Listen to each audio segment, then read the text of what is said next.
നമസ്കാരം. തൊടിയിലെ ചെടി എന്ന പരിപാടിയിലേക്ക് ഏവർക്കും സ്വാഗതം. ഇന്ന് പരിചയപ്പെടുത്തുന്നത് മുത്തിളിനെയാണ്.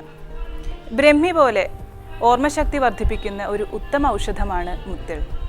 കരിന്തക്കാളി, കരിമുത്തിൾ, കുടങ്ങൽ, കൊടുങ്ങൽ, സ്ഥലബ്രഹ്മി എന്നൊക്കെയാണ് നാട്ടിൻ പ്രദേശങ്ങളിൽ ദേശവ്യത്യാസമനുസരിച്ച് മുത്തിളിനെ നാമകരണം ചെയ്തു പോവാറുള്ളത്. എപ്പിയേസിയ കുടുംബാംഗത്തിൽ വരുന്ന ഇതിൻ്റെ ശാസ്ത്രീയ നാമം സെൻറ്റല്ല ഏഷ്യാറ്റിക്ക എന്നാണ്. സംസ്കൃതത്തിൽ മണ്ടൂകപർണി, മണ്ടൂകി, സരസ്വതി എന്നൊക്കെയാണ് നാമധേയം ചെയ്യപ്പെട്ടിട്ടുള്ളത്. അധികം ജലാംശമുള്ളതും ചതുപ്പ് പ്രദേശങ്ങളിലുമാണ് മുത്തിൾ കൂടുതലായി വളരാറുള്ളത്.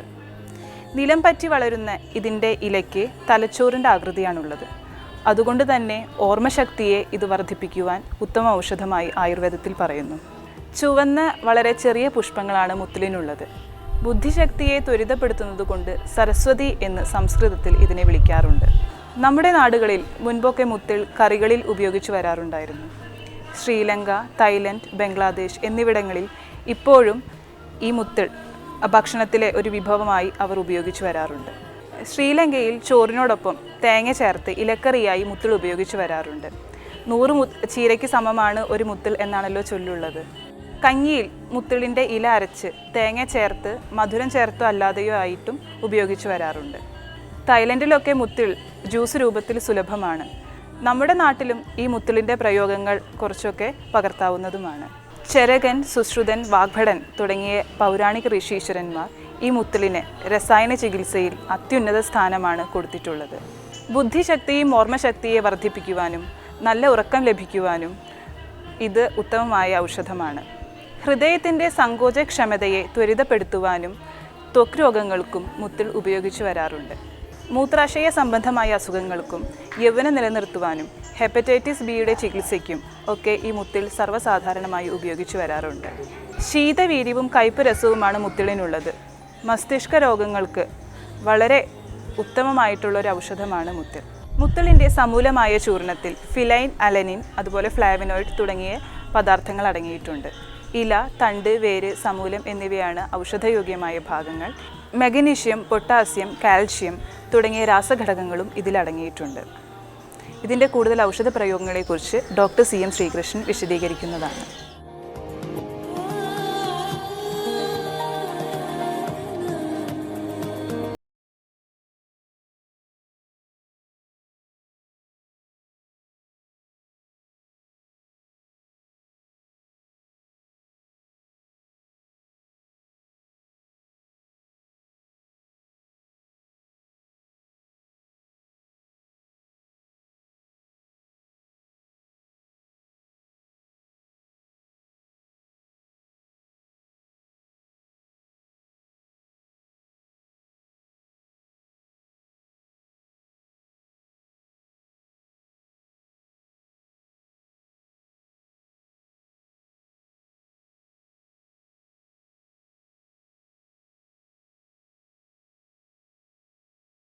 പിന്നെ ഇത് ഉപയോഗിച്ച് ഈ മിക്കവാറും മാനസികമായ രോഗങ്ങളാണ് ഇതിൻ്റെ ഉപയോഗം. ബ്രാഹ്മരസായനം, പപ്പണാധികൃതം, ഇങ്ങനെ കുറേ ഔഷധങ്ങൾ.